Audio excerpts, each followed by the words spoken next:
Ladies and gentlemen, welcome to a very special race today, as we are jumping back onto the circuit, of course, with the team over at SIMseniors. My name is Ben Sassford, and unfortunately we are not going to be treating you to a camera today, as for those who are in the UK at least, you may be aware of the sweltering heat that we are currently encountering and the amount of temperature issues that we are facing. Oh, that's a shame. So, trying to fix livery for Nearguard. Unfortunately, it hasn't worked for some reason. We'll continue to work on that in the back end. But my name is Ben Sassford, and I am going to be your guide throughout all of this. So we have much to look forward to today, and we have much to be impressed by, as we have got the final few rounds of the championship now coming through. Now, we've had a really good season up until this point. Season 9 has been nothing short of bangers. Apologies for the slight wait in getting up to you on the broadcast. We've had to use ACC connector tonight due to technical issues arising with Kunos servers being down, at least with the looks of things, and now currently running on a direct connection to the server. But for those who have been around a couple of times, you know exactly how this works. 20 minutes of qualifying here, and we have not long joined the racers out for the session here at Catalunya.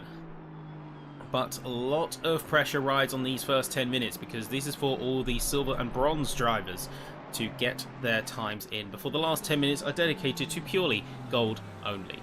If you hear any wind noise, that's because I have got every single fan in the house currently tuned on to my little broadcast studio setup, where it is currently reading 34 degrees internal and rising. So hopefully we can keep that under control. We'll keep you informed as always if there are any issues with that. But first times on the board are looking promising.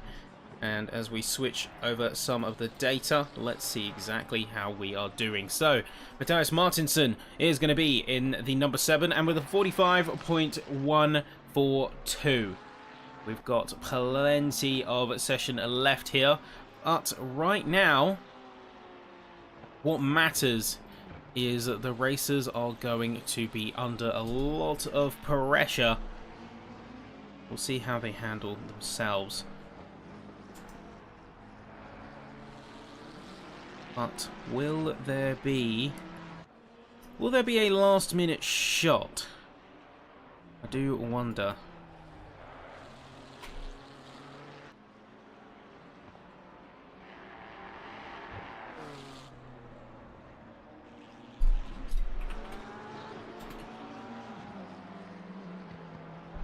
Yep, just trying to fix a couple of technical hitches in the background as well, but more cars now making their way through. Craig Morrison just finishing up with a 1 minute 47 flat lap, and 1 minute 47.8 is currently the time at the lower end. That's going to be Christian Sullivan, in fact.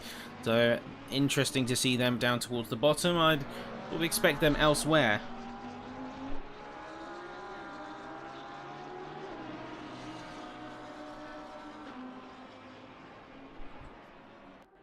But we have 31 cars joining us on track today, and plenty of chances for the racers to really show their stuff.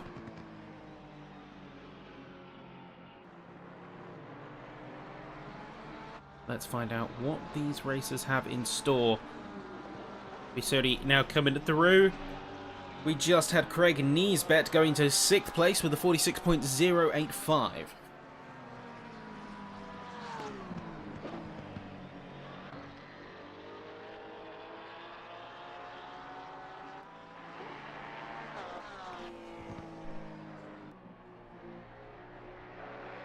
To see if anyone's going to be going any further, any harder here, as we now head up to the final sector. Now, this is the layout, the variant of Catalunya with the final chicane. You don't see the large, wide double right-hander. You do have the artificial chicane in still. Unlike recent revisions of the circuit, that is intact still. 45.3 from Martinsen, meaning no improvement on his end.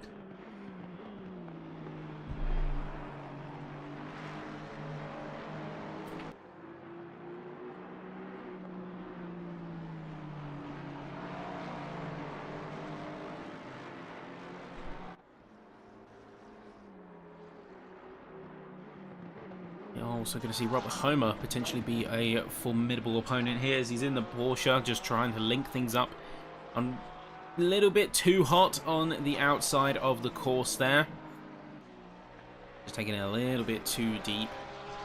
Hero, having finished his lap earlier, got a 45.905, so that's going to put him in 8th position. Homer running on even keel. A 10th up and he could get himself into pole.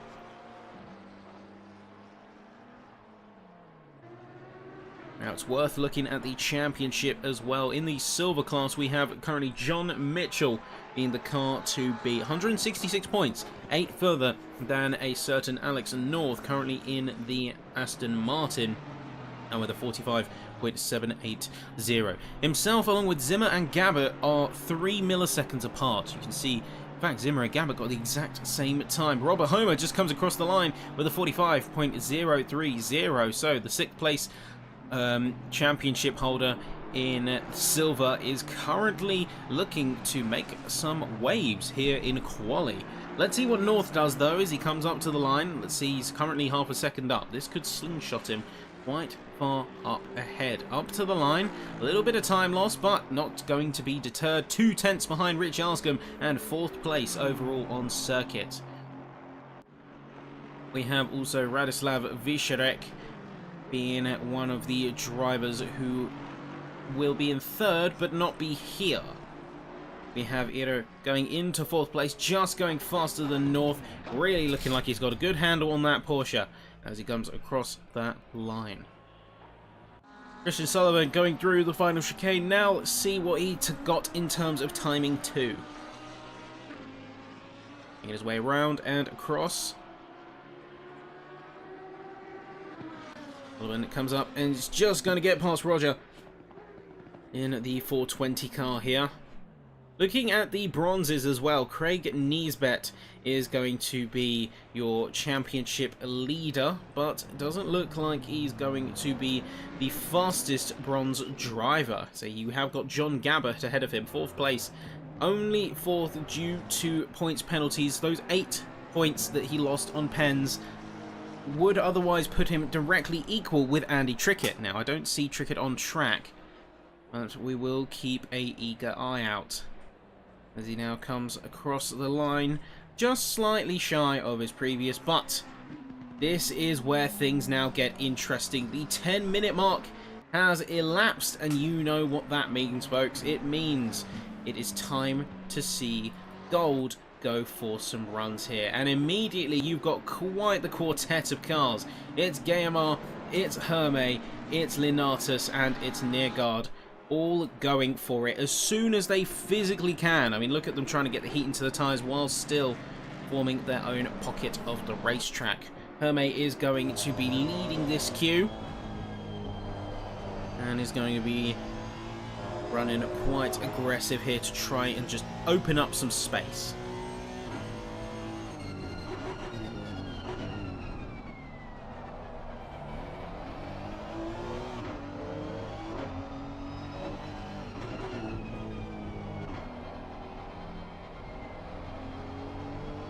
Looking nice and clean here.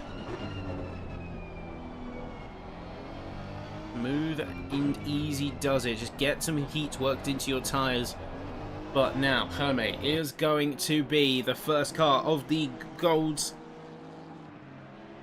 to start pushing through.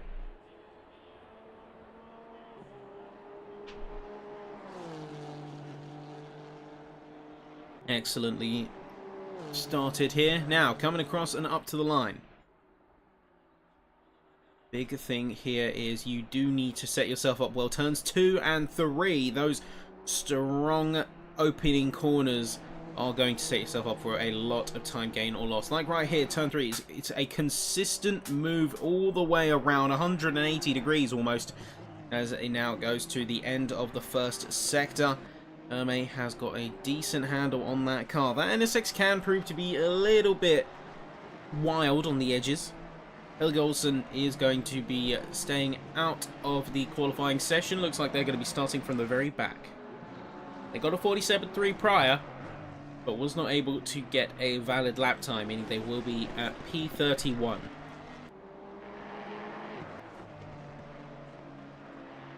Worth noting in the championship side of things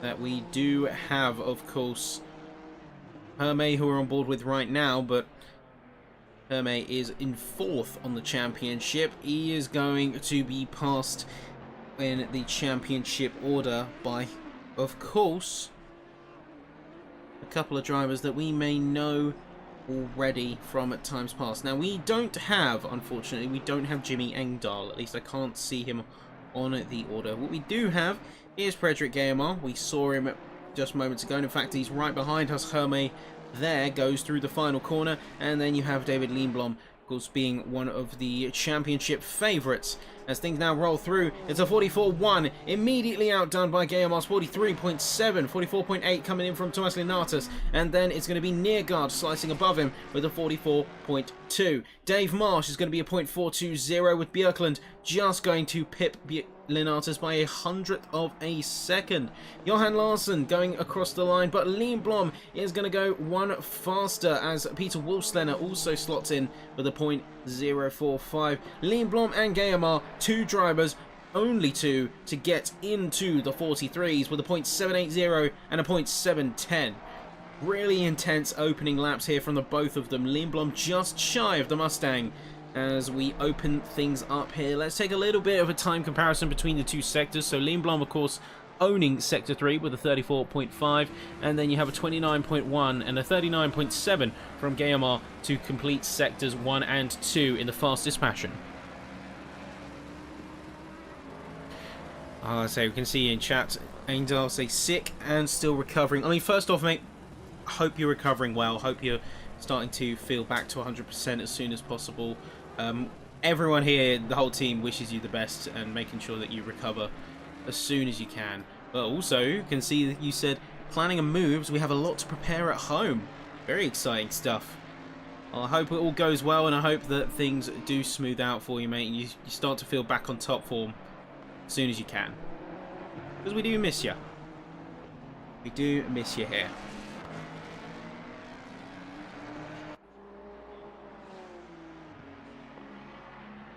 Let's see what Guillemot has going for him here. 43.682, but it's an invalidation here. So a non-legal lap will mean a demise of his fastest time. Larson coming up here as well, could be pushing into the 43s. He is going to jump up to a 43.8. Lindblom is going to go even faster, 0.585. Push that envelope as Hermé has got a 0.730. So the two NSXs first and third right now. Guillemot, the Mustang, splicing the two. Wolfslener going in as well with a 0.772. And then Dave Marsh right on the cusp right now is going to be just shy with a 0.097. More cars to come, of course, as we go through. James Payton coming through the final corner here is going to be almost an entire second up, so he's going to put him in a very neat and tidy spot. 44.4, that's going to be 10th position. Hermé leading the charge on the next lap. We've got 2 or maybe 3 laps to go, give or take. Some spare change.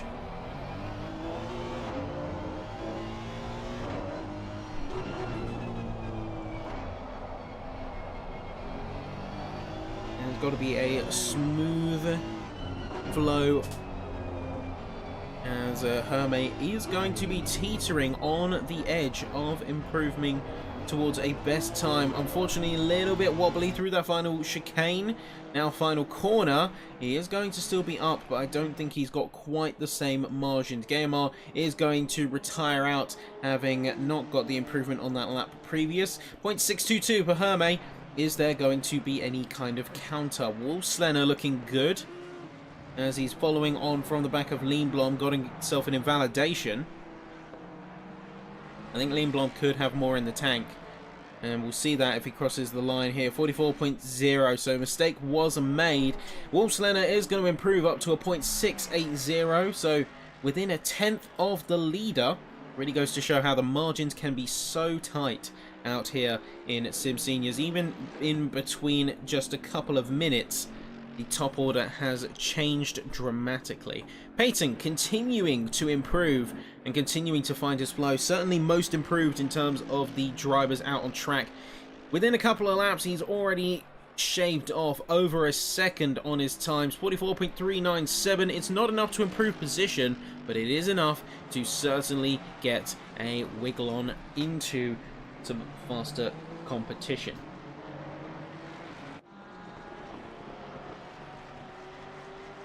Meanwhile, we can see Hermé continuing to fight. A little bit rough around the hairpin left-hander, losing a lot of time there. All he needs is a 10th. He's teetering on that line. All he needs is a 10th here, but Lindblom could be serving to improve even further on his original here. As you can see, he's got that purple flashing border. We'll check in with him periodically, but Hermé coming up to the line now.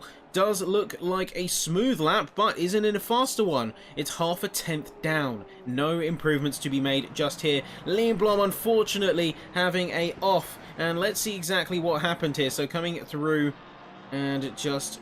oh, yikes. Yeah, there we go. Having to dodge himself out. And sadly, that is going to be the demise of his qualifying, as he's in the pits and he will not have time to go out again. Now Hamby going through the final chicane, looking smooth and clean here as he rounds out that final corner. 2/10 up, will be fast enough to get him past potentially Reed and Björklund, and he's going to do just that. 0.647 is going to be his new fastest. Final times coming up to the board now, as the 30-second timer is going to be closing in. Neergaard, unfortunately, still with a livery issue, although that has been fixed at the back end. The game has not detected it front side, sadly, and so we will be observing his flat red car one more time. Although rest assured, he has got a very nice livery. I have seen it. It is a very nice livery in reality. See how he does here, though, regardless, as Neergaard is making his way down that back straight, and the qualifying session has officially closed. So anyone completing their runs, that is your last chance. If you are in the pits, your qualifying is over. So Lindblom and Hermé currently lead in first and second, locked in the pit lane. Wolfslener could have a chance here, as Guillemard has invalidated.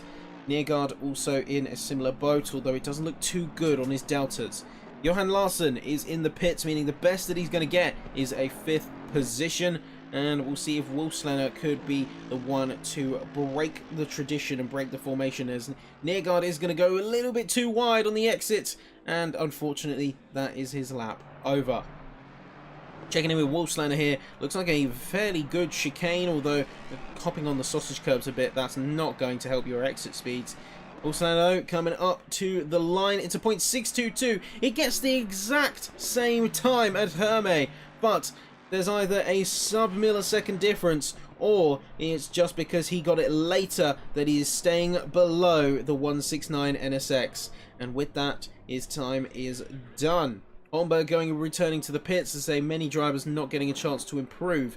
The McNair as well going to be in that set, but Damien Reed has got an improvement, and with that, the session is done. Really great stuff here from everyone involved. Now we are going to see exactly what's going on here, as we will be soon joining our drivers for the full grid walk. And then you know the drill from there. It's a full race, required pit stop, mandatory fuel, but tyres are optional, and the session is about to get underway. We're going to do the full grid walk in a second, and then we will talk about our placements.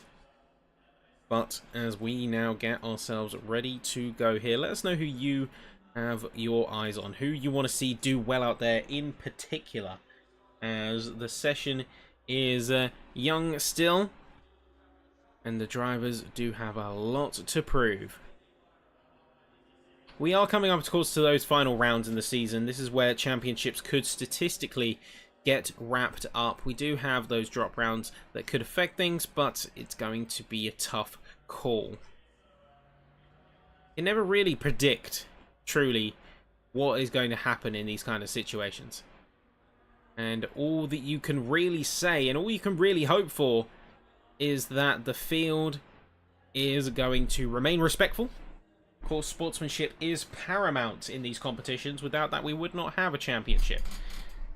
As well as looking at the field at large, maximizing the points that you have available to you.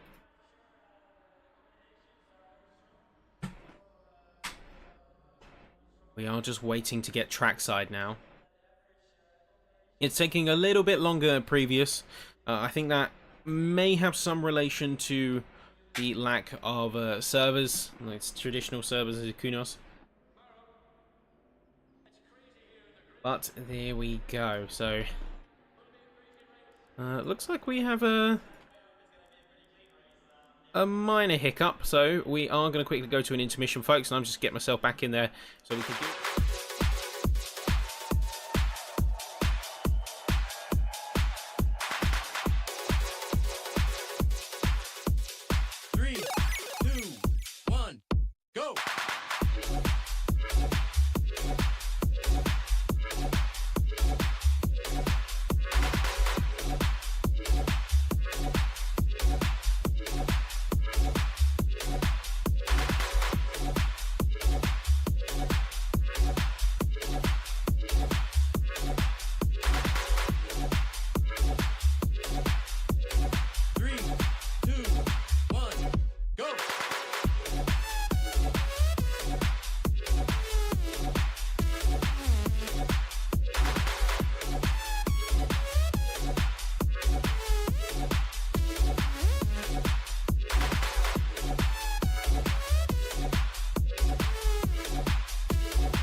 Ladies and gentlemen, we are back, and apologies for the wait there. We are now going to get things going in full. So let's take your full grid walk here. It's going to be Limplom and Herme leading first and second in the NSXs, with Wolfslener closely followed by Gaimar, both of them in the Wolfpack outfit, and making their way to third and fourth, completing row 2. We have got another Mustang following just behind. That is going to be Johan Larsson in the 848 Wolfpack Mustang. And next to him in the 313 Mercedes, finally loaded, it's going to be Neergaard. His livery is finally here, and it's good to see it actually on the track as intended. Marsh in the 27 Porsche alongside Matthias Holmberg in the 231 Wolfpack Mustang. He was going to complete row 4, and then closely followed by Thomas Linatus and then James Payton in the number 12 Audi and the 248 Mercedes. Now we are going to pull up that timing tower just a bit for now, so we can see everyone just lining their way up. McNair alongside Hamby in row 6. That's going to be the Nismo GT3 and the Lamborghini Huracan. Damien Reed is going to continue to run and take the Lexus, beautiful car that it is, with Nicholas Björklund in the 444 Wolfpack Mustang there, now running in row 7. Robert Homer is going to be your leader for the silver class out of qualifying in the number 6 Porsche, closely followed by Matthias Martinsson in the number 7 Wolfpack Mustang as well. Third is going to be for Rich Arscombe in the 76 Aston Martin Vantage. And then Randy Zimmer, bright orange, you know him, you love him, is the 141 Ferrari. And he's looking fairly smooth in row 9. Row 10 is going to go to Iro Usuri in the 5th place spot. And closing out is going to be Alex North in P6. Looking a bit further behind, say John Mitchell, not having the strongest qualifying, but he tends to pull it back in race trim, the number 24 Porsche, alongside the 213 McLaren of Craig Morrison. And following on from that, John Gabbert leading your silver group. Sega. Sorry, I'm going to keep that bit going.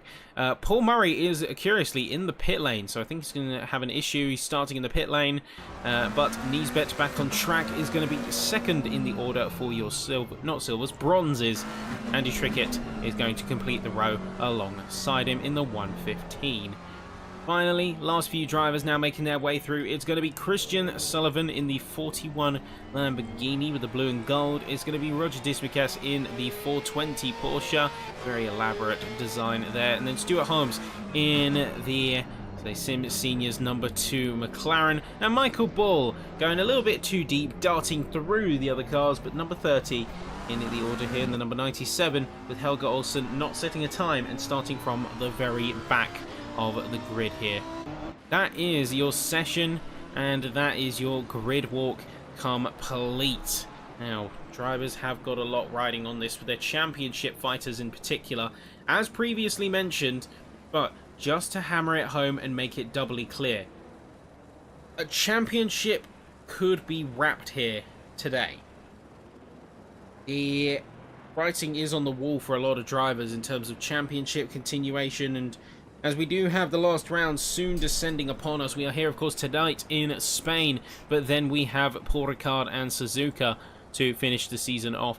There is going to be a lot at stake here as the session is going to begin. The drivers are lining up, double file. The track is about to go hot. It's 26 degrees, and it is go, go, go immediately. We're going to see a big jump out the gate, as there will be scuffling and squabbling further down the order. It's 2 wide, it's 3 wide. There's Leonatus trying to slot himself in the middle there, as you're going to be alongside Dave Marsh. There's going to be Hermé getting boxed in. He's going to make contact with Peter Wolfslener, who's going to go crazy and right across the grass and gravel, trying to recover his race there. He is going to peel across, cut across, and then he's going to get himself into second as he recovers his car.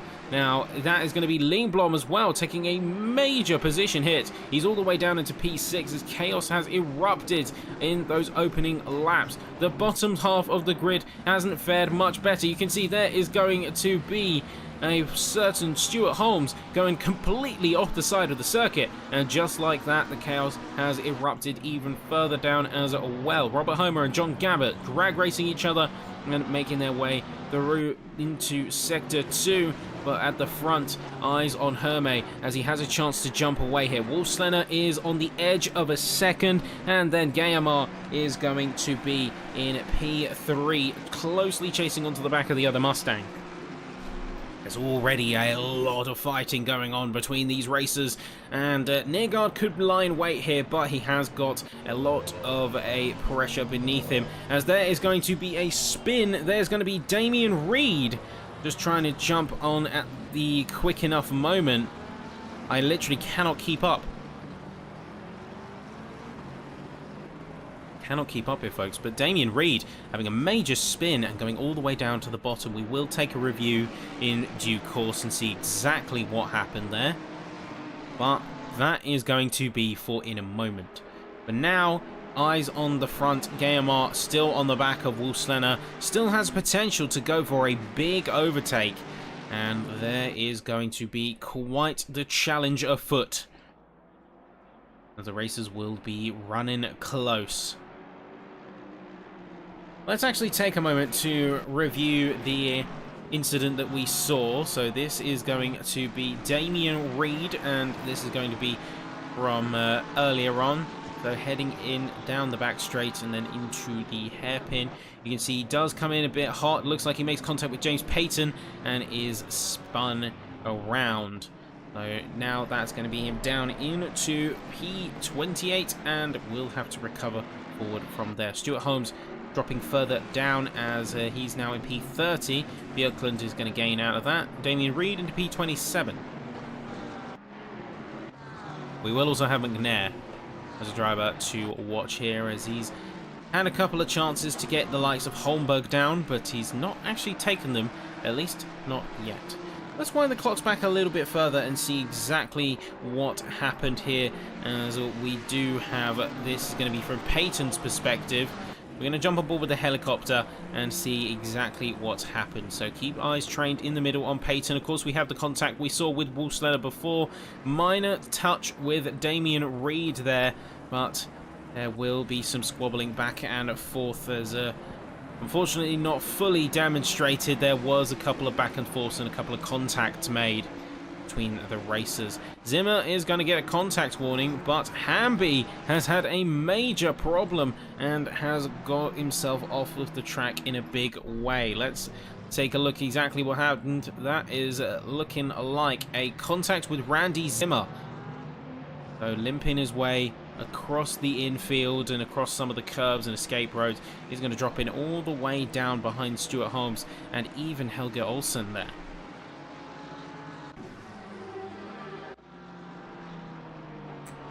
Back to the middle. You can see there is going to be Zimmer in the pocket of 3 to 4 cars. Niesbet could be sniffing out an opportunity. Both of them taking slightly suboptimal lines. That's not going to be helpful for them. That is not going to be healthy for him here. Lindblom is one who has actually got himself a little bit stuck.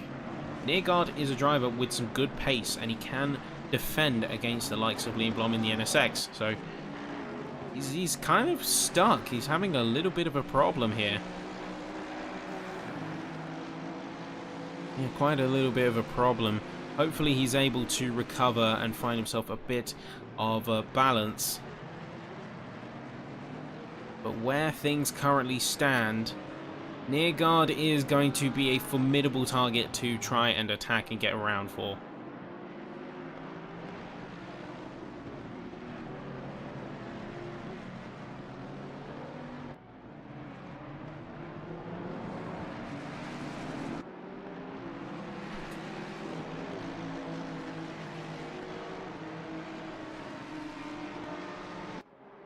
Let's see what these racers have in store here. Lindblom is going to finally get a little bit closer. Is he going to be sniffing out for the attack? Using Neergaard on the defensive there. Retains the standard racing line. Not going to go any darting direction or working their way around. Lindblom's actually going to be biding his time, at least by the looks of things. Not sure whether that is the right call to go for here, or if they're going to be a bigger plan at stake, or bigger plan at play.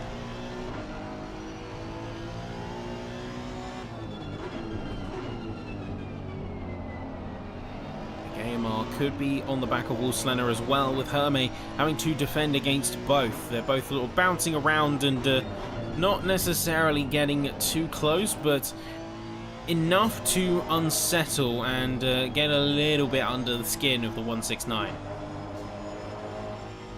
I mean, I'd certainly be having a bit of frustration if I was in his spot.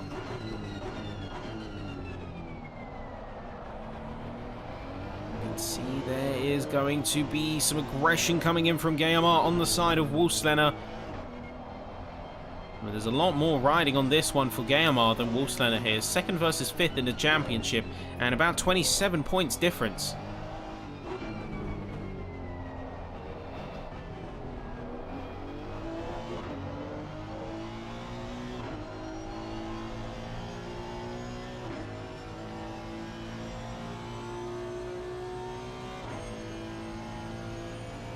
See, Hermé is going to peel out a gap as Guillemard is going to continue jostling with Wolfslener. A bit more space now opening up between some of the top drivers, but in the middle and the back of the pack there are still a couple we have to watch. Murray and Hamby, they will be really close to each other, and I think we'll be expecting a fight out of them soon. Meanwhile, James Payton coming to the back of Dave Marsh. So Payton has been involved in a few contacts, but now is going to be trying to push on strong and get into the top 10. It's just the 27 Porsche that stands in his way.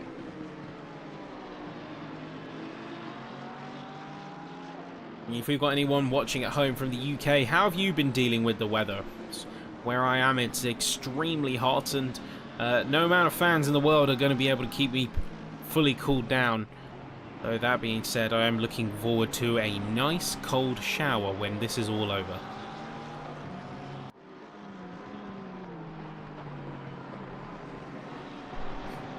Yeah, let us know if you have any particular strategies to dealing with the temperatures. And if you have air conditioning, that does not count. Much as I would absolutely love air conditioning. You can see Homer getting really close to the back of Eero right now.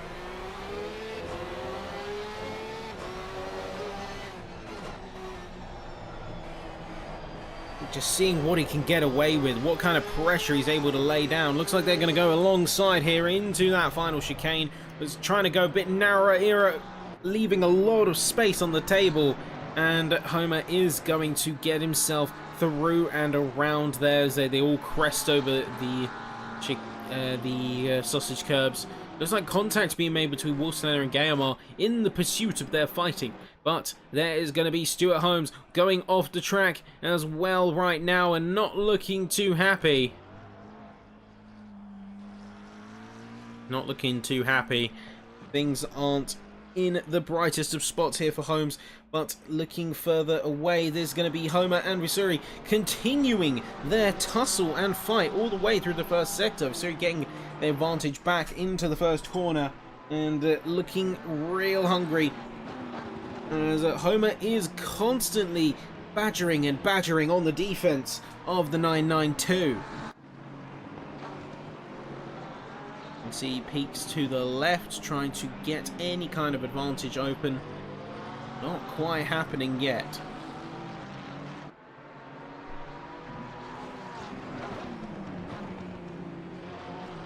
Johan Larsson is another one to watch, as he's really putting a lot of pressure down on David Lindblom. Lindblom's not been able to actually catch up and push forward. He's really had some struggles and a bit of a tough time. Both from, I think, just raw pace having an issue. He's half a second down on the fastest lap of Neergaard. Neergaard with a 0.0, Lindblom with a 0.5. But Lindblom is also being put under constant pressure and having to actually compromise their line somewhat from the fact that Larson is sniffing at their rear, constantly taking jabs and pot shots at their position, and just not giving them the room to breathe. They're being a ruthlessly good attacker, as Murray is going to cross over into P26. Roger is putting up little resistance as he slices his way through the final sector and into the lead of this fight. Emma, meanwhile, still hunting on the back of Wolfslander, although the pace is certainly there. He's got the fastest sector 1, not purple. Pace is certainly there and available.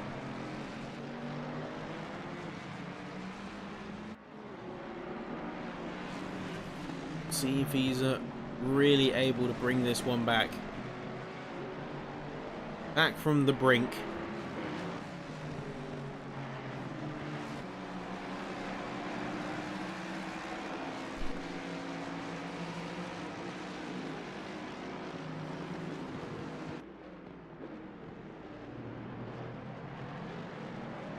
Gayamar and Wolfslander both getting really close to the drivers up in front of them. Neergaard is also sniffing at the opportunity. If there's anyone I feel here right now, it's Gayamar. He's really stuck between a rock and a hard place. He's got Wolfslander out ahead of him. He's got Neergaard behind him. Gayamar can't commit too hard to attack nor defense, because as soon as he gets a move done or he secures a defense, the other one is just going to slice right back, be that gaining more time or going for an attack of their own. But things are looking very spicy in the lead of the race. As you can see, Wolfslander sneakily peeking at the opportunity for T1, though he doesn't commit. I think that's actually wise. Don't think that it would be the right time to commit here anyway, and with the fighting that you've got going on in that top 3-4, don't think it would be wise. You would just bring yourself into the firing line of the others.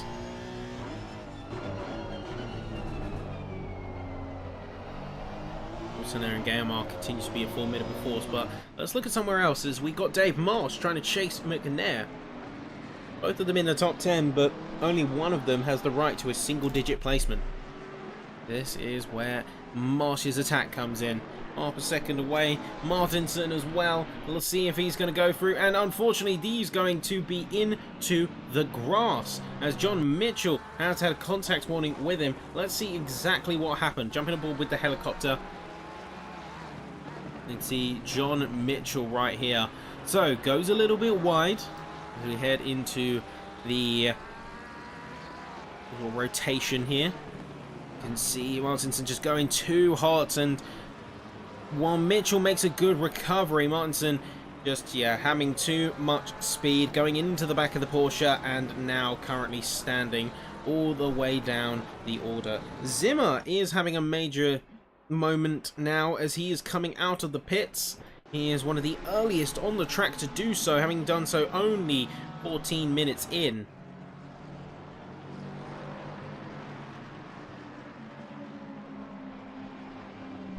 We'll even see the likes of Murray going for a challenge. Holmberg onto the back of Linatus too, as the stalemate has been seemingly reached.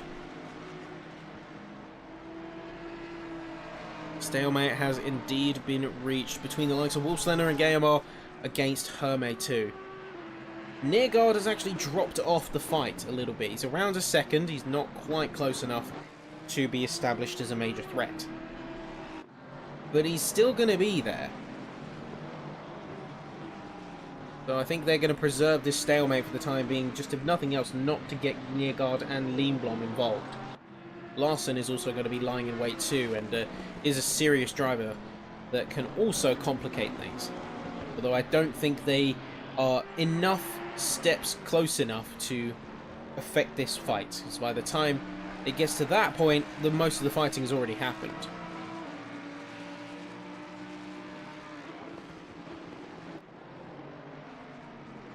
Just sticking on board with Holmberg right now to see how he moves his car and balances his Mustang against the likes of that, which carries the 4 rings. See Holmberg taking a couple of deviations in terms of racing line, but I think that's also in pursuit of getting out of dirty air. Dirty air, still very much a thing on these cars. And sometimes can produce irreconcilable differences in grip.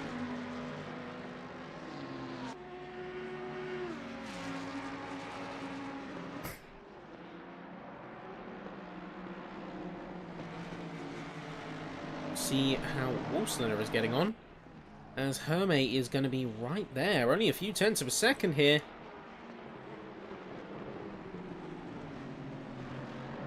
We'll be keeping things fast and frenetic.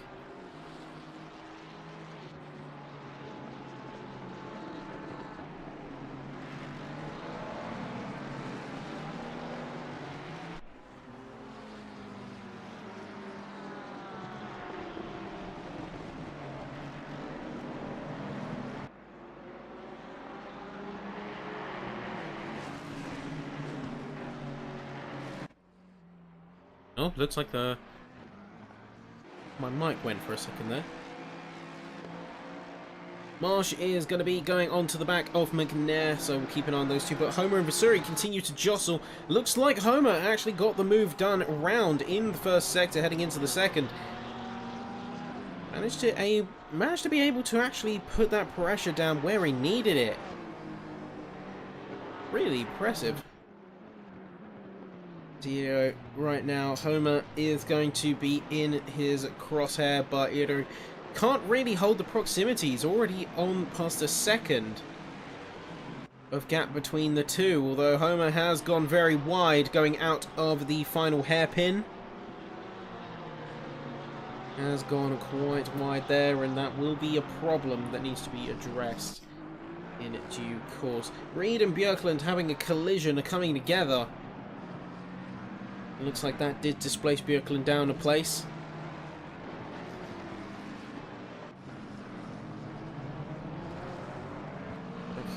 Niesbet is going to be right in the middle of this whole thing.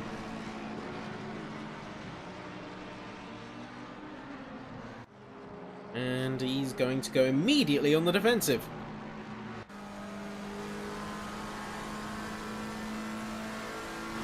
Really going for it, but unfortunately no dice here.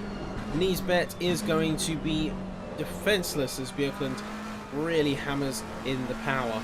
Gets that overtake done.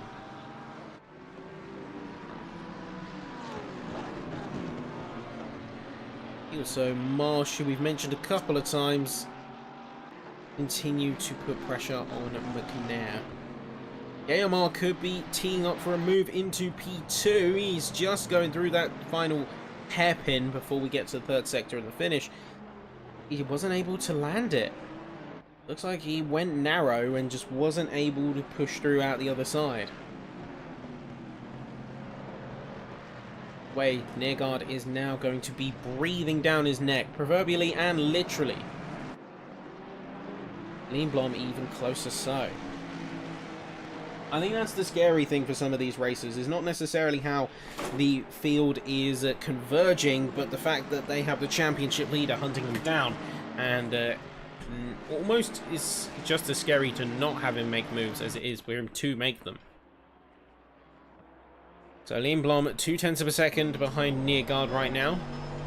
Neergaard himself trying to find a good compromise and a good flow within the race. Not going to have the easiest time in doing so. But still holding firm. Holmberg putting pressure down on Linatus. He's going to peek to the inside before returning to standard racing line. Trying to go a little bit narrower to keep some cooling airflow going. Linatus quickly darting to the outer line and trying to make sure that his race is as optimal as can be.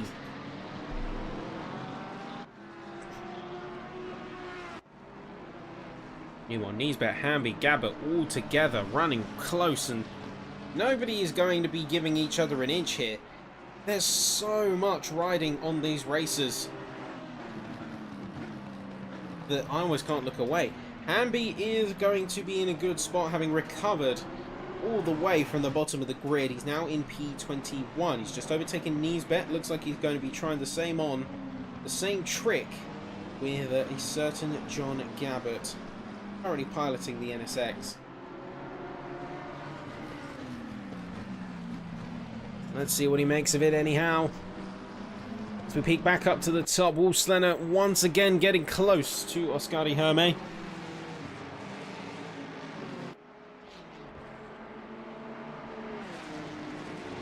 Gonna go narrow. Wolfslener could have the move here as a Herme goes to a traditional racing line.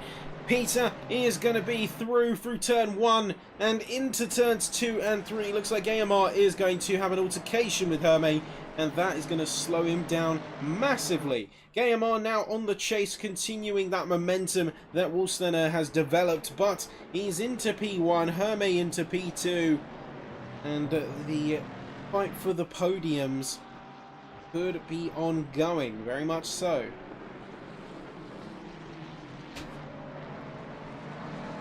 Hamby is going to really sweep his way through.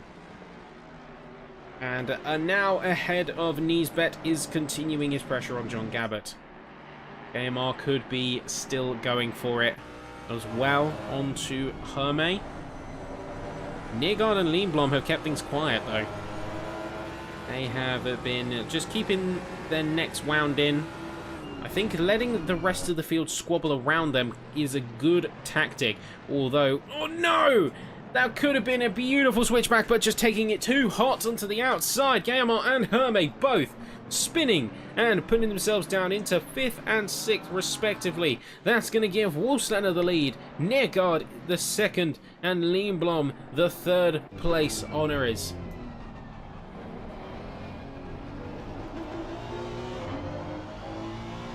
So the heat is high, and I'm not just talking about temperature, I'm talking about trackside. You've got a major fight potentially on your hands here.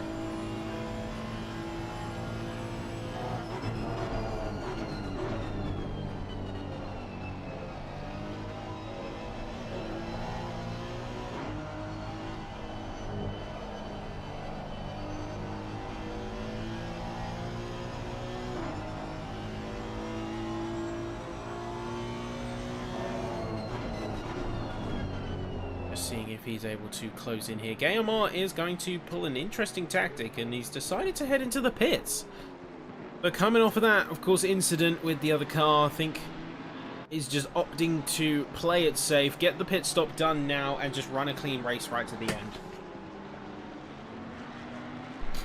Can't lie, that's a pretty smart strategy. That is probably the best way that you can handle things, although Some drivers are also having issues around the track. That's going to be Dave Marsh. Let's see from the helicopter who was around him at the time and what ultimately happened. So you can see just coming out of that first sector, I think just a bit of curb there, and just like that, the oversteer lift off, or just a little bit of an awkward platform.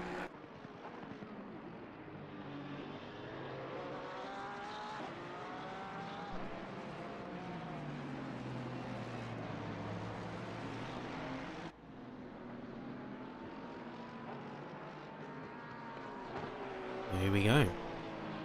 Well, we are coming up to the halfway point of the race, folks, and it looks like things are starting to mellow out for the good portion.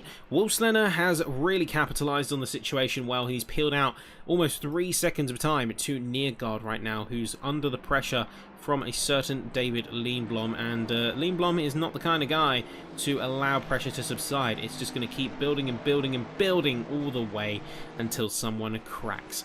Dave Marsh into the pits. He's going to join the likes of Paul Murray, Guillemard and Zimmer, alongside Holmes, who did his much earlier in the day. A couple of drivers now starting to seriously consider if this is the best pit time for them. Now, Leenblom is going to be in a precarious spot in that regard because he's trying to chase Neergaard down. But he does also need to optimise his pit stints as best as one possibly can. If I was him, I would continue the pressure, but if Neergaard decides to go into the pits, I'd follow him. The only time I wouldn't follow him is if my my power available through a fuel or lift and coast is starting to dwindle and lose me the fight. Because Leenblom could lift and coast a little bit to try and overcut on his strategy, but would the time loss be worth it? Leenblom, you can see, is dropping down a tiny bit of time here, especially as we come into the chicane. It's apparent he's trying to deviate his lines, but it's not quite happening.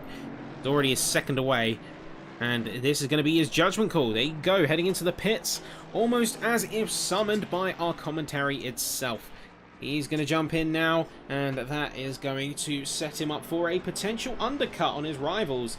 If well executed, that could be a legendary strategic move. Leenblom going in, that is going to open up the floor as Neergaard is going to be unencumbered by other racers. He will have Larson about 3 seconds away, but that's hardly a fight. Hermé is going to be 1.2, but even so, Randy Zimmer is in between them. But he's proving to be a functional rolling roadblock. Blue flags will still be observed, but you cannot just go for any attack at any time because there is that orange Ferrari there. Leenblom most likely to come out just a little bit later here. But we'll see what kind of position that he holds when he is released. There you go, that is him getting released from the pit box now. Looks like he's going to be coming in around P23, potentially P24, but up to the line.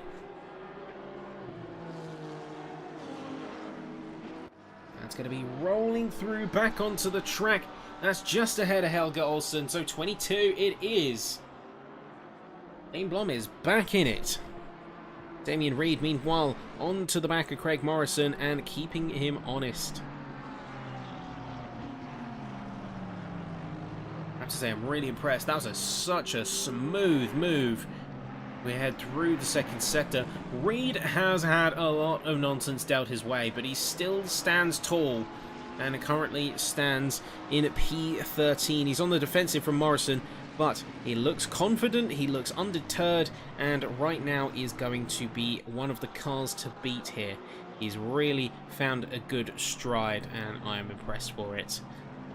We're going to have Johan Larsson heading into the pits now, so he is going to be coming out roughly a similar spot that we saw with Leenblom. He was in that leading cohort. But taking stock of your leading drivers, Peter Wolfslener is going to be the current leader for the gold class, and then down into P8 is going to be Rich Arscombe. having given a window, an opportunity. Arscombe is currently stood leading the Silvers.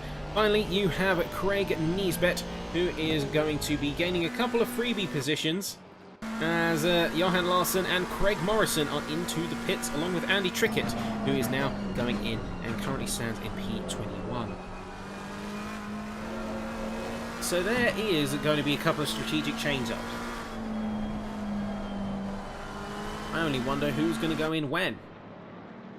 Let's see him with Wolfslenner, for example. He has control. He more or less has control of the race.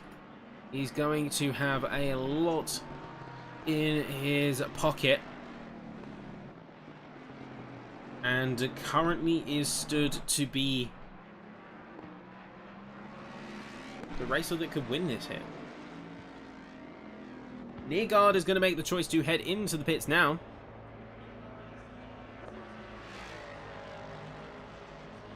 So he is going to go and try to balance and match his rival.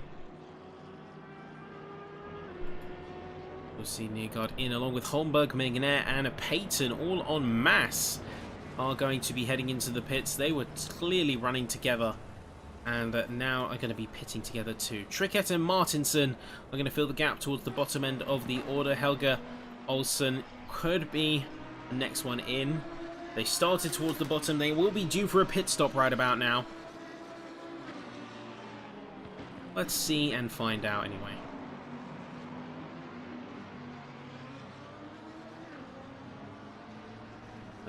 Pits coming in from Paul Hamby as well. Wonder if we're going to be seeing some of the silver roster also going to commit to that change.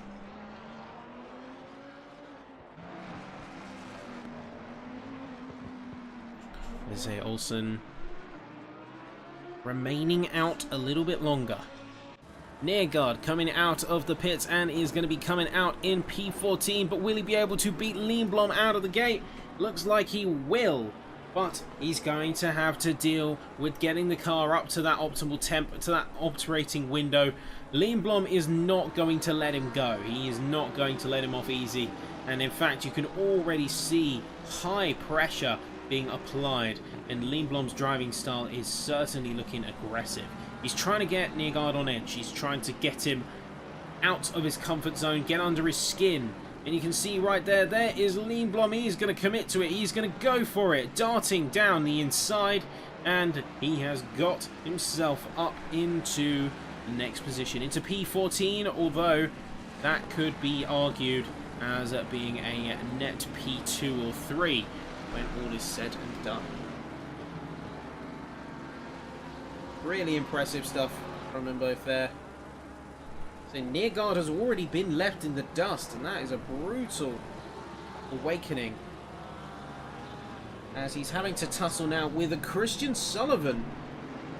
Wolfslenner and Mitchell heading into the pit now.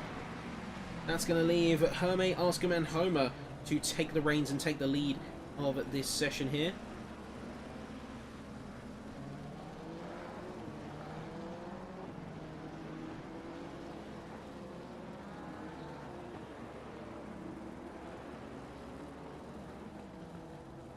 Lindblom, we're just sticking on board with for the moment. Wolfslenner, Mitchell, Murray all in. Neergaard. Neergaard's going in again? Wait a minute. Wait. Neergaard is going in again. That's insane. What's the cause? Has he got a stop and go? He must have a stop and go. There's no logistic reason. There's no viable reason here for him to do that.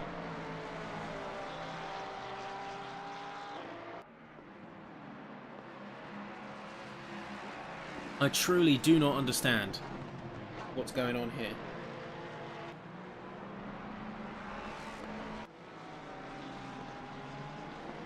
Don't even know how to read this, what to make of it.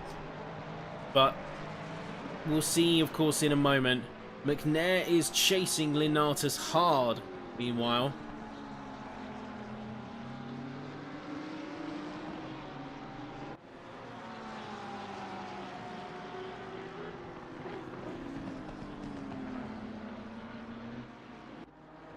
Hamby, Nearguard both coming out of the pit. Yeah, so there was a stop and go for Nearguard there. That's why he made the choice to go into the pits. But that is completely nuked any chance that he had of fighting towards the sharp end of the order. He was looking really strong, and all of a sudden, that has fallen away into relative nothing. Oscom, Homer and Gabbert now into the pits, meaning that the last ones to do so are our current top four. Hermé, North, Reed and Nisbet. Everyone else, except for Rog Dismukes, has taken their pit stop in some form. Dismukes is going to be heading into the pits now as if on cue. So it is just these top four drivers who are now waiting and running against the clock to get some fresh rubber on.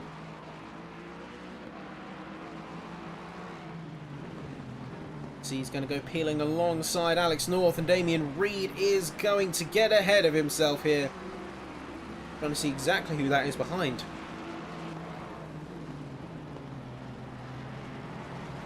See who that is. Find out. Looks like it's one of the Wolfpack Mustangs. Could that be... Wait, that is that Wolfslander? No, that's not Wolfslander. Could that be Gaimar? No, what Gaimar is white. Dismukes, Gabbert in, and now making their way out. That is actually going to be Matthias Martinsson. The number 7 Mustang, currently sat in P30. Gabbert, Dismukes leaving the pits, going to be in P24 and P25. Oh no, P26. Tricket's just going to get ahead of him.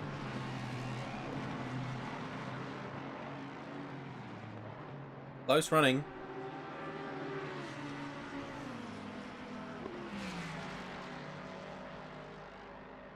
See what Morrison can do as well, is he's got multiple cars flanking him. Suri Björklund behind, Zimmer Hamby forward, and a lot of pressure on either side of the aisle. North, Reed, Nisbet all in. Hermé is the only remaining driver yet to come in.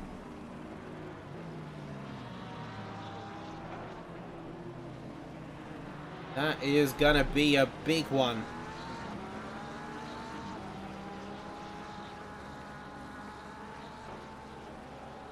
I am certainly impressed.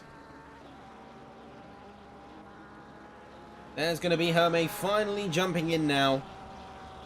And with that, all drivers have taken their mandatory stops. And any stops from this point are either to resolve technical issues or getting such as drive-through or penalties for stop and go. That was a jumble of words, but you know exactly what I'm trying to say.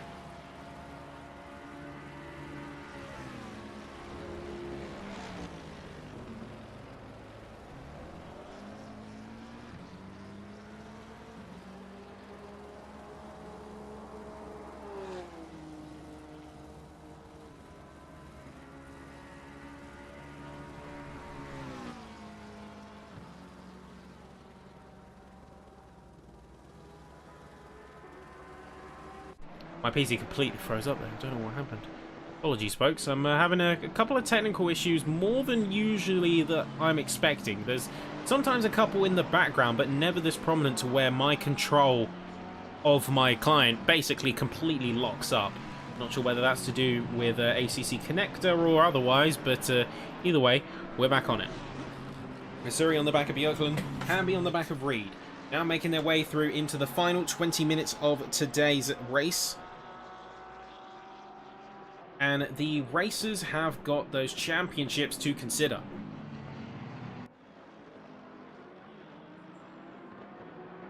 But the big standout for me is at the front end, we do have Lindblom. And Lindblom is second place, currently hunting for first, and currently sat with 21 points lead onto the others. So part of me wonders at what point does Lindblom statistically lock the championship out? That's one that I am keen to answer, as the field will be converging before long.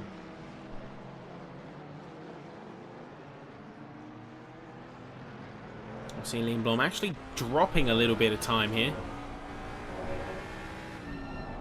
See Neergaard as well getting an overtake on Paul Murray, but then towards the middle of the pack, Morrison, Björklund both chasing down on Alex North. You see Eero getting involved as well from the back line. Let's see exactly what happens here. Morrison with a big wobble. That's going to open the door for Björklund. Now heading into the end of the first sector and into the second. Morrison trying to recover his composure with an early break. Björklund is going to take full advantage of that and now is up into P18. North is still in his crosshairs, but at the time of racing, it's going to be a stalemate.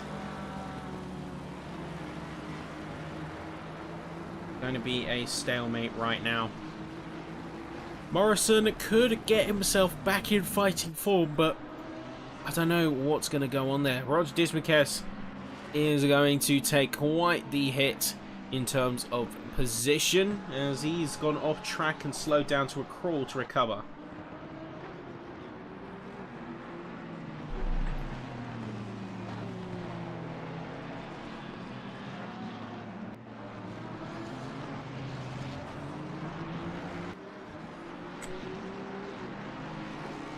Source is there. Eero is on the hunt.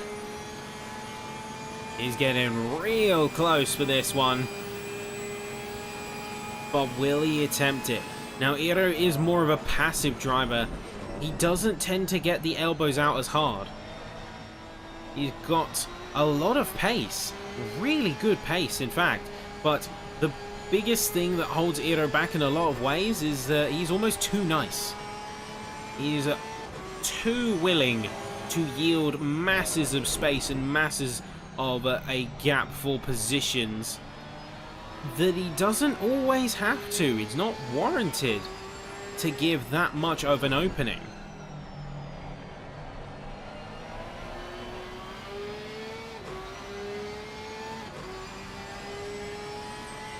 Yes, such an opening isn't always warranted, but looking further ahead, Björklund managed to get past Alex North. You just saw it in the background, but confirming now, North is having to deal with both Björklund ahead and Morrison trying to snatch up his position too.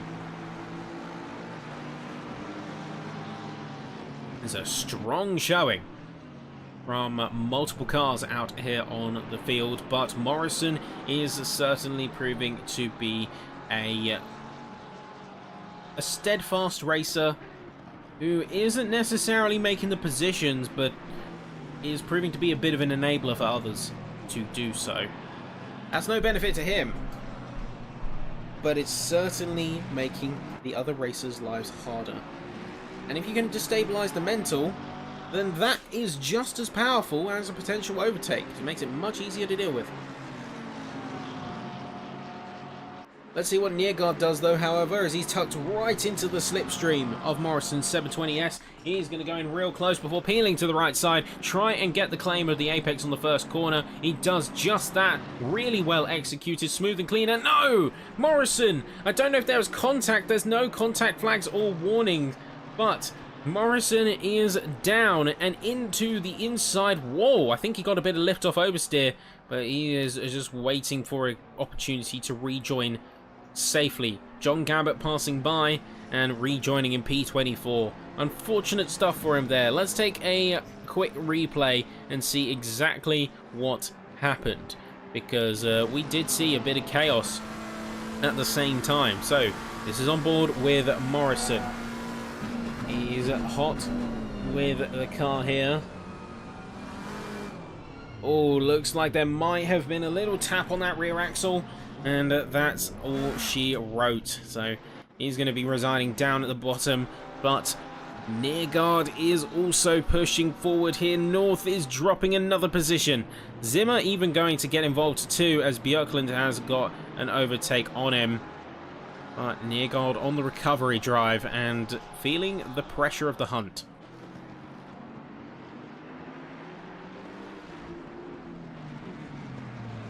I'm mighty impressed with everyone's performances out here, but in particular you've got a lot of fighters in the mid-pack who have just been jostling back and forth since race start, really. Much as you can argue that it's not optimal to be fighting like this and going back and forth multiple times, it's certainly entertaining. Neargard on the back of Zimmer, closing in, but not going to go for it. Zimmer's actually gone on the semi-defensive route here, but Neargard's not exactly patient. Contact made between himself and Zimmer.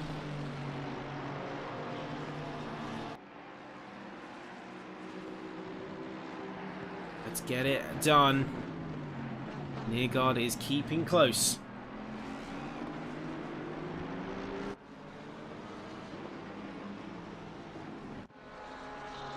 Looks like Martinson is actually getting a contact warning. Not sure what for. Can't really find who is nearby and who he recently made contact with, because usually those contact flags come in pairs.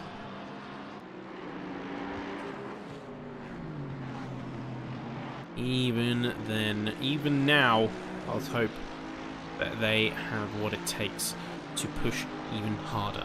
We're on 25 laps now, and that is going to grow a little bit more before we get to the end. It's going to be most likely around lap 33, 34 that we finish things up, with the way the current timings and trajectory is going.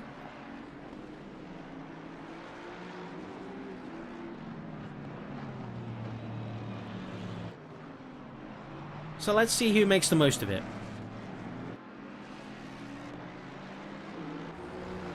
Theodore, meanwhile,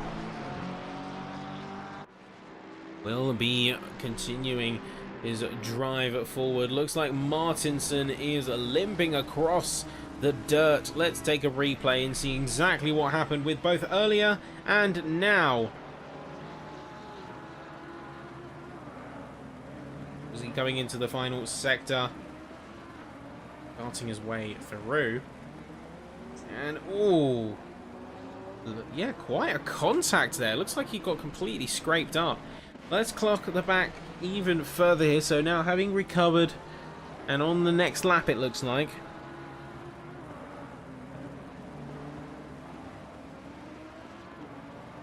Now that is that's the same incident. That's not the one I wanted. I wanted the one later, ACC. Here we go. Apologies for that, folks. Apologies. Don't worry, we haven't missed anything. We will check in with the action on the track in a moment. So you can see just going through, and classic. Too much curb, bit of lift off oversteer, and like that, he's limping his car across the line. Johan Larsson in P4.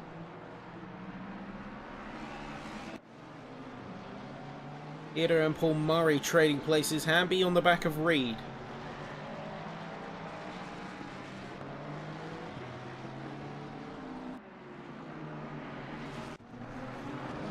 It's like the two of them jostling through the final chicane, and even though there's a bit of contact involved, Hamby is the one to come out on top, though getting blocked in by what looks like Stuart Holmes.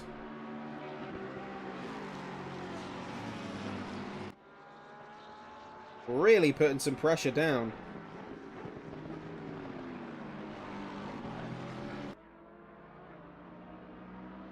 Certainly impressed with the level of combat.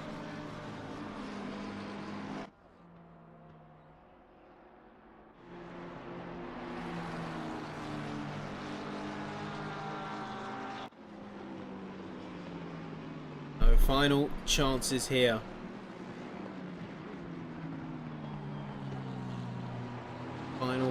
Final chances as the field is going to converge in a couple more places. A North on the back of Zimmer. We have Homer on the back of Mitchell we'll check in with momentarily. But really, there's a lot on the line here as a championship or a fight between championship runners could be won or lost on this day.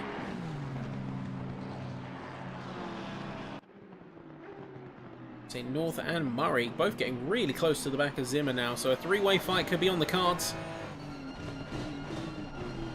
See both of them challenging into the inside of the chicane. Paul Murray just getting a better exit out of there and going narrow, but North with a bit more exit speed. He's going to keep the fight alive and he's going to retake. Heading into the third sector. Really clean stuff going from the both of them here. And Alex is going to hold on to his P19. He's not going to let that one go without a fight. Meanwhile, Robert Homer onto the back of John Mitchell, making their way through the first couple of corners of lap 27. And looking very promising indeed. I think these both drivers are quite evenly matched.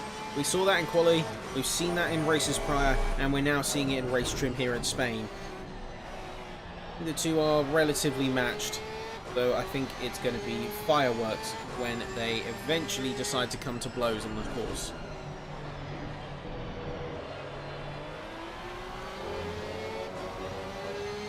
Let's have a bit of a look though around the order. Wolfslander continues to lead, and Wolfslander has actually seriously impressed me because he's in P5 right now, but he's certainly driving like a champion. Lindblom is 6 seconds behind, with Guillemot into the third spot and in second place in the championship. Although with a massive points difference to Lindblom, the effect could be less pronounced.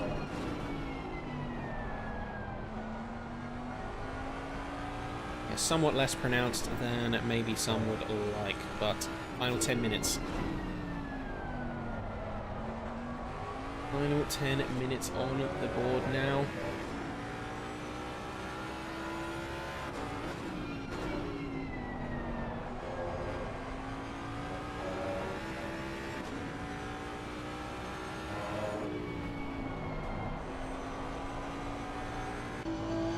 Just looking around a couple of the races here. Logi Spokes are a little bit out of it, I think, at the moment. And no disrespect to any of the racers, but I'm looking forward to the end because turns out the thermals are getting a bit too uncomfortable right now. Getting a little bit too warm. So starting to feel the effects of the heat a little bit.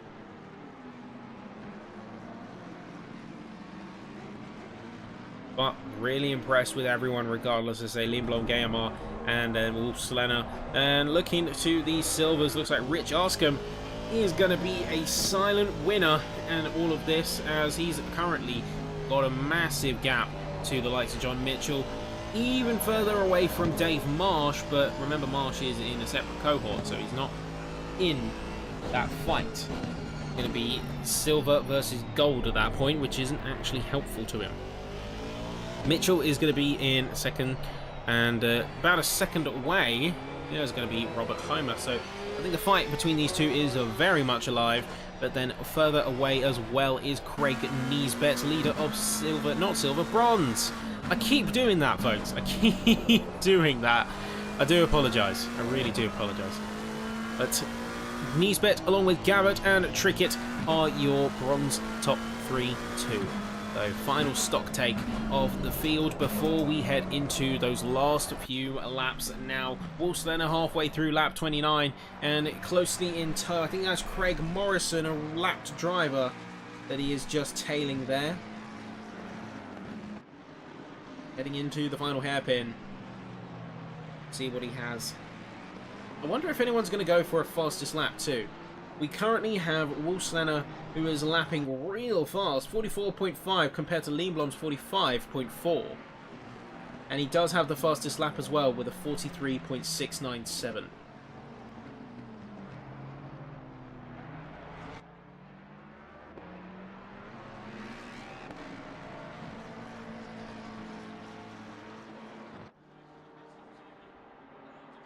Hermé is going to be a driver that has had some ups and downs as well. He's currently P5 from just reviewing some of the stories.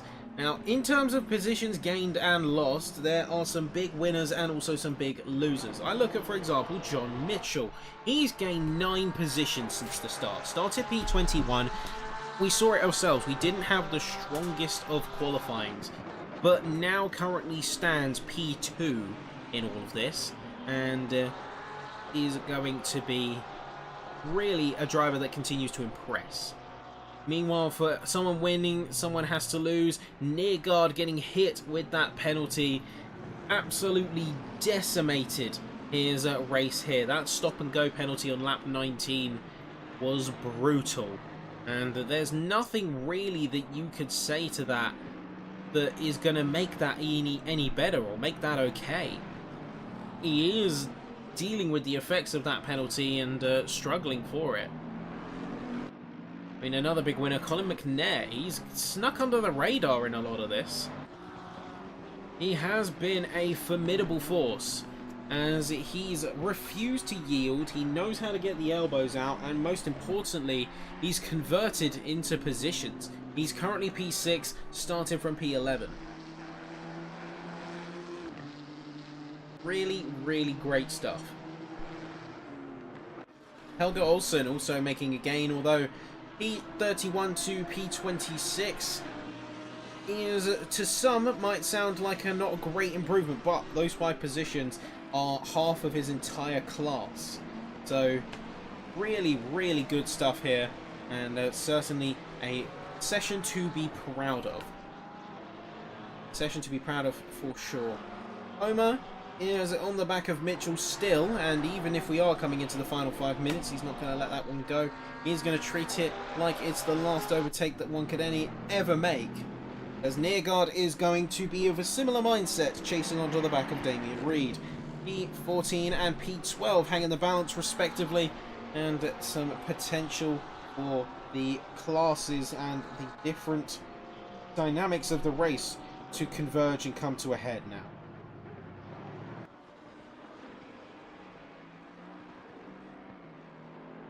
So what's going to be made of it as these final chances are afforded? Johan Larsson also could be one to watch, as now we have him within a second to Frederick Geermar.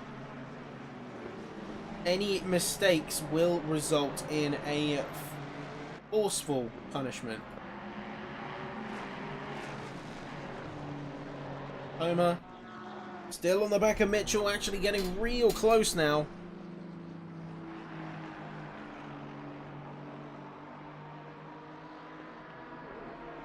And Neergaard doing the same for Reed. Reed, I think, is going to be defending as much as he can here, but we know the pace that Neergaard is capable of. We know what he can do. So I don't know how it's going to last, or if it's going to last to the end of the race. Wolfsländer has just started lap 32 here, and with any luck, this is the penultimate lap of the session today.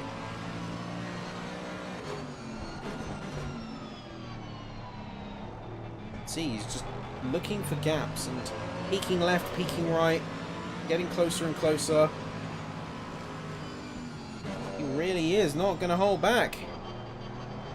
A little bit deep on the left-hand chicane here. So heading into the final sector, that is going to be Reed under pressure. Neergaard with an excellent outside boundary overtake. Homer and Mitchell continue to squabble also in the same breath. Drive-through penalty coming in for the number 41 car. That's going to be Christian Sullivan. He's now down into P29 as P30 is going to be an issue for Stuart Holmes. He's going to be off into the gravel as we head into Sector 2. North on the back of Zimmer. And final lap soon upon us. Time is running out. I say, we've had fights pretty much non-stop. There's always been something going on. Some drivers who are teetering around that sort of half-second or second barrier. Nobody can say at this point, I think, that we have had a bland race, because everything has happened and something has been around every corner. The only thing that we haven't seen happening is a major weather change. but it's a little bit windy, it's quite hot. Track is still in optimal temps, but it's not perfect temps or perfect conditions, mainly because the aero having potential pitch sensitivity with the wind. Larson and Hermé drag race each other. Craig Morrison going to get out of the way of these two as they race down the start-finish straight. Question is, who's going to be the one to make a move? Is there going to be one to make a move? Going into the first corner here, that's going to be Hermé onto the back of Larson, really keeping it close, trying to switch it back as we head through those first couple of corners. Don't think there's quite going to be the room there, but still an impressive shot. Hermé could have this one on the cards in his favour here, but the final 30 seconds, so he knows, I think deep down, that it is his last lap on the course before he will be out of time, and then he will be having to finish. Ulslener is going to be leading out on this one, and I've really got to say, I'm stupidly impressed. He's not only been able to lead the race and build such a gap, but his consistency has been on another level entirely.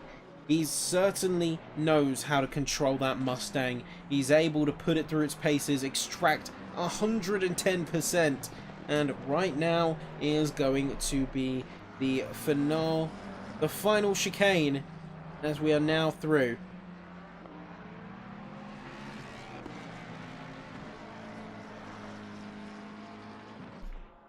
Now coming across the line, excellent work from Ulslener. What a well-earned win here today. Over 10 seconds clear. Massive stuff here. Well done to him. Liam Blom is going to come in second, with Guillemard coming in through in third place. Larson is fourth, with Oskari Hermé coming down into fifth. Really impressed with everyone here, and now coming through is going to be Colin McNair, Thomas Linatus, Matthias Holmberg, James Payton, and then just coming across the final corner here, it's going to be Dave Marsh as well. That's your top 10. Now moving on to the others and to the other side of the aisle with the different classifications and groups. Rich Arscombe is going to be leading and winning for the silver class here. Exceptional work here as we now make our way through the final corner. John Mitchell is going to come close behind, and then Robert Heimer, despite multiple fights and being undeterred, is going to remain in P3 for this one, as Neergaard is going to come through. Best he can get here is a P14. Good recovery effort though. Damien Reed now also making his way across the line. Hamby is going to follow suit, and then Björklund along with Zimmer, who had a contact warning actually against, I think, Alex North and Usurdi.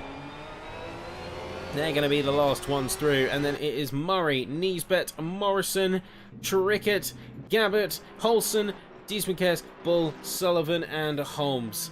Unfortunately, we did say goodbye to Matthias Martinson, but that is going to do it for today, folks.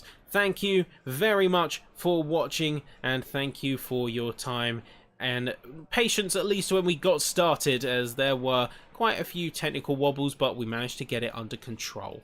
As always, make sure that you do like the stream if you enjoyed today's coverage, and if you are looking forward to the end of the championship, then consider subscribing to the channel. We've got the Facebook, we've got, of course, as well, the Discord. After that point, once you've done that, if you want to get involved yourself, then do make sure you keep tuned in, you stay tuned in.